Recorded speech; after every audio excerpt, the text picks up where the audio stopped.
põhimõtteliselt Tartust Tähtede pargi väga imeilusa Lääne-Pärna allee ridade vahelt. Arborest on siin teist päeva juba ja koostöös Tallinna Botaanikaaia minu hinnangul Eesti tugevamate puude tundjatega siis Olev Abneriga ja Kalle Kõlamaga oleme siis sattunud koostöösse siin ja teeme selle imeilusa 173 Lääne-Pärnaga siis alleele sellise süvauuringu ehk siis vaadatakse iga puud individuaalselt ja siis nende puude seisundit hinnatakse olukorrapõhiselt. Et meil on siin siis mõned kümned tomograafitööd ja siis ma arvan, et juba resistograafiga on varsti peaaegu 100 puurimist tehtud ja siis need tulemused siis muidugi täiendavad siis seda visuaalset analüüsi ja hinnangut, et me saaksime siis rohkem aru, mis selle puuga toimub. Et seni on tulemused selle 130 aasta vanuse puuallee kohta ülihead, et üllatavalt heas seisukorras on see laulupeo puiestee siis, et on mõned aastad tagasi ainult üks ise ümber kukkunud ja see ka oli täpselt hästi majade vahel sattunud, aga paar sellist tühja auku viitavad ka sellega, et kunagi varem võib-olla on ka mõned siit raiutud, aga igal juhul on siin väga-väga lahe allee ja peale meie tööd on ta kindlasti ka üks Eesti põhjalikumalt uuritud alleesid üldse võib-olla, Lääne-Pärna omasid kindlasti. Nii et siis praegu ma näitaksin siia poole, mida me teeme.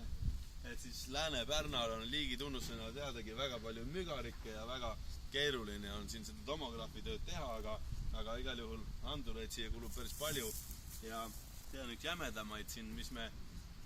me siin mõõtnud oleme, et siis praegu on siin need asjad meil peal ja me siis laseme siit andurist helid kõlama selle väikse haamrikesega ja siis need helid liiguvad siis teiste anduritena ja siis mõõdetakse selle programmi abil selleks kulumise aega ja siis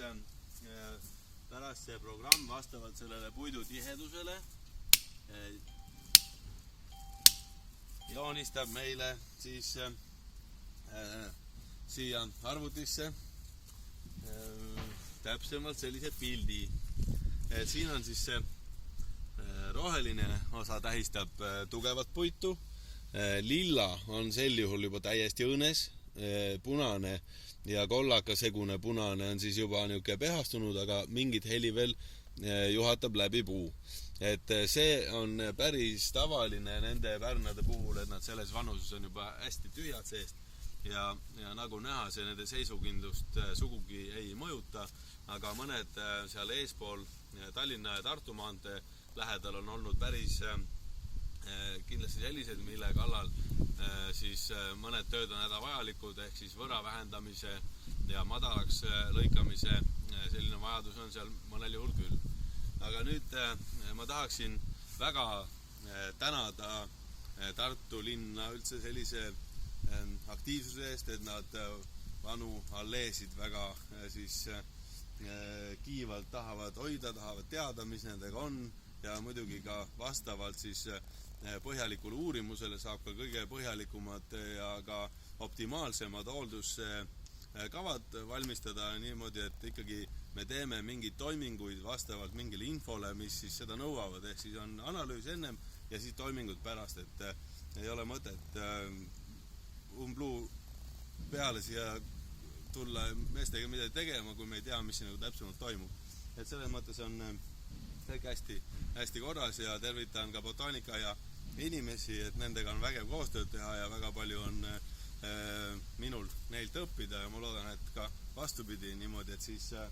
me jätkame siin, pool alleid on veel teha, siin pool on enamus on resistograafi töid veel järgi niimoodi, et siis kõik ilusad Tartu maalt.